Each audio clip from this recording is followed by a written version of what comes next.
په مانځه کې او داسې غلطي ده چې په هغې کې ډېر زیات خلک مبتلا دي او پته م ورته نشته چې دا مونږ غلطي کوو که نه. عوام خو لا لرې خبره ډېر فوی خلک په دغه غلطۍ کې مبتلا دي او فوی خلک هم یو سیټ ته ډېر عالمانو ته هم د دې مسلې پته نشته. زما عزتمندو حالانکې دا ښه غټه غلطي ده. هغه غلطي کومه هغه دا چې کله امام په التحیات باندې ناست وي که نه او مونږ راشو امام سره په التحیات باندې کینو په جمع کې شاملېږو که هغه د دویم رکعت والا قاعده ده او که اخري قاعده ده په دې کې چې ورسره مونږ شاملېږو اکثر په دې کې غلطي کېږي.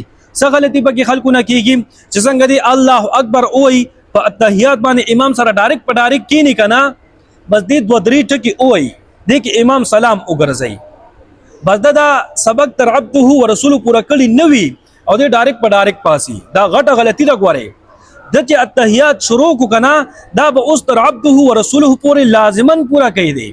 دا واجب دی التحیات چې د شروع کو ته امام سره شامل شو په قاعده کې که د اوله قاعده یعنی دویم رکعت والا قاعده ده او که قاعده اخیری ده په دویم رکعت کې خو بیا هم لاسه ناسه خبره شته دی ځکه چې هلته دوه واجبات یوځای کېږي. یو د امام اقتدا دا هم واجب ده او التحیات تر عبده ورسوله پورې پوره کول دا هم واجب دی.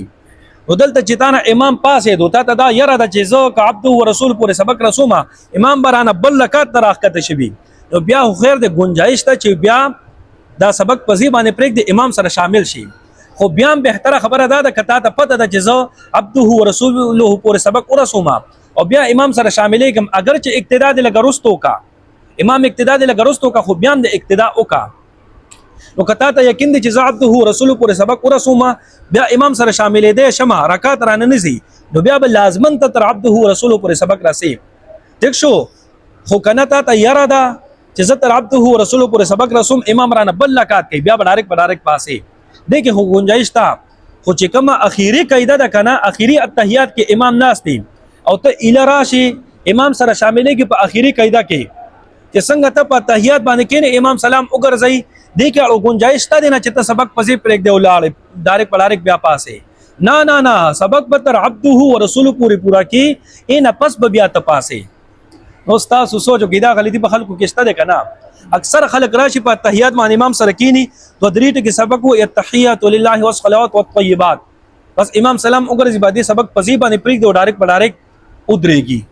دا غلطي ده. ګورئ دا واجب دی واجب ده نه پاتې شول او واجب کې دا مسله ده که غلطۍ سره تا نه واجب پاتې شول نو ته به سجده سهوه کوي او که قصدن د واجب پرېښودل بس مونځ د مات شو مونځ به بیا دوباره کې.